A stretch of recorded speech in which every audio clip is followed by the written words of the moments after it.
Given education अड्डा में आपका स्वागत है। आइए फिजिक्स के क्वेश्चंस को देखते हैं जो उसमें से जुड़े हुए हैं।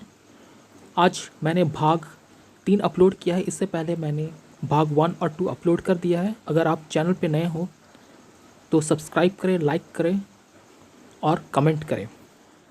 हमारा पहला क्वेश्चन है, तप्त जल के थैलों में जल का प्रयोग किया जाता है क्योंकि ऑप्शन इस प्रकार से है, यह सरलता से मिल जाता है, यह सस्ता और हानिकारक नहीं है, इसकी विशिष्ट ऊष्मा अधिक है, जल को गर्म करना आसान है।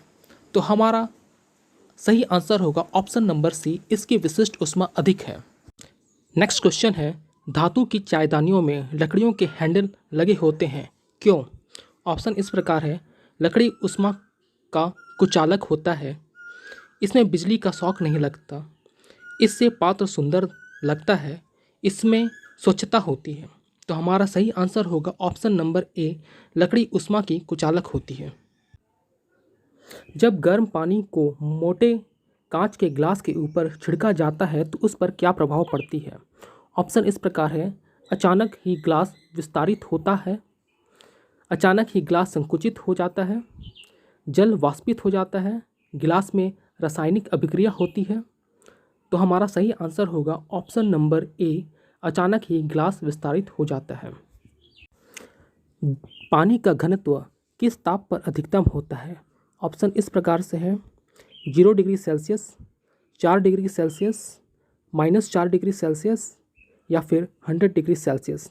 तो हमारा सही आंसर होगा option number B, 4 degree Celsius. जब बर्फ़ को 0 डिग्री सी से 10 डिग्री सी तक गर्म किया जाता है तो जल का आयतन होता है। ऑप्शन इस प्रकार से है, एक समान रूप से बढ़ती है, एक समान रूप से कम होती है, पहले बढ़ती है और उसके बाद कम होती है, पहले कम होती है और उसके बाद बढ़ती है। तो हमारा सही आंसर होगा ऑप्शन नंबर डी, पहले कम होती है और उसके बाद बढ़ती है।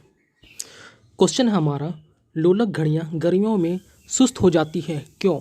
ऑप्शन इस प्रकार है, गर्मी के दिन लंबे होने के कारण, कुंडली में घर्षण होने के कारण लोलक की लंबाई बढ़ जाती है जिससे इकाई दोलन में लगा हुआ समय भी बढ़ जाता है, या ऑप्शन नंबर डी, गर्मी में लोलक का भार बढ़ जाता है। तो हमारा सही आंसर होगा ऑप्शन नंबर सी, लोलक की लंबाई बढ़ जाती है जिससे इसके इकाई दोलन में लगा हुआ समय बढ़ जाता है।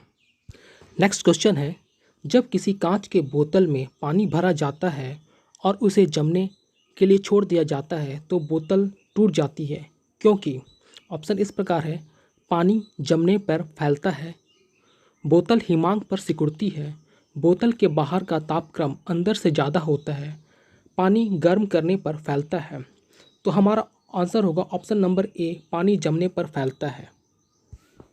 किसी झील की सतह का पानी बस जमने ही वाला है, झील के अंतःस्थल में जल का तापमान क्या होगा? ऑप्शन इस प्रकार से है, 0 degree C, 1 degree C, 2 degree C या 4 डिग्री सी। तो हमारा सही आंसर होगा option number D, 4 degree C. Next question है हमारा, दो रेल की पटरियों के मध्य जोड़ पर एक छोटा स्थान छोड़ दिया जाता है क्योंकि? ऑप्शन इस प्रकार से है, कम खर्च लगती है, धातु गर्मी में फैलती है और ठंडी होने पर सिकुड़ती है। नेक्स्ट है, आवश्यक गुरुत्व बल उत्पन्न करने के लिए, या इनमें से कोई नहीं। तो हमारा सही आंसर होगा ऑप्शन नंबर बी, क्योंकि धातु गर्म करने पर फैलती है और ठंडी होने पर सिकुड़ती है। आइए नेक्स्ट क्वेश्चन की ओर बढ़ते हैं, ऊष्मा के संचरण की विधि क्या है? ऑप्शन इस प्रकार से है, चालन, संवहन, विकिरण या उपयुक्त में सभी।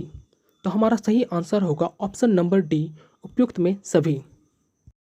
नेक्स्ट क्वेश्चन है हमारा, ऊष्मा के संचरण की किस विधि में पदार्थ के अणु एक स्थान से दूसरे स्थान तक स्वयं नहीं जाते? ऑप्शन इस प्रकार से है, ए चालन, संवहन, विकिरण या तीनों। तो हमारा सही आंसर होगा ऑप्शन नंबर ए, चालन। आइए नेक्स्ट क्वेश्चन की ओर बढ़ते हैं, अत्यधिक शीत ऋतु में पहाड़ों पर बनी पाइप की लाइनें फट जाती है, इसका क्या कारण है? ऑप्शन इस प्रकार से है, पाइप ठंडक में सिकुड़ जाती है, पाइप में पानी जमने पर सिकुड़ जाती है, पाइप में पानी जमने पर फैल जाता है, या ऑप्शन डी पाइप ठंडक पाकर बढ़ जाती है। तो हमारा सही आंसर होगा ऑप्शन नंबर सी, पाइप में पानी जमने पर फैल जाती है।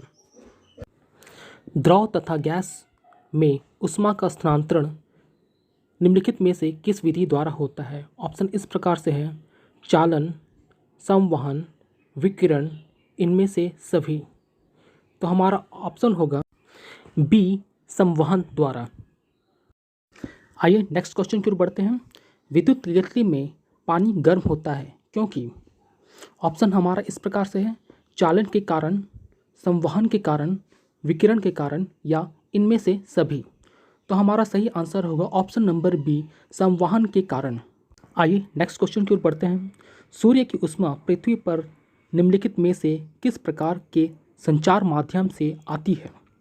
तो हमारा ऑप्शन इस प्रकार से है, ए संवहन, विकिरण, संनयन, ताप विनिमय। तो हमारा सही आंसर होगा ऑप्शन नंबर बी, विकिरण। जीके से जुड़े हुए अन्य टॉपिक या क्वेश्चन के लिए मेरे चैनल से जुड़िए, लाइक कीजिए, सब्सक्राइब करिए और मिलते हैं नेक्स्ट टॉपिक के साथ। तब तक के लिए बाय।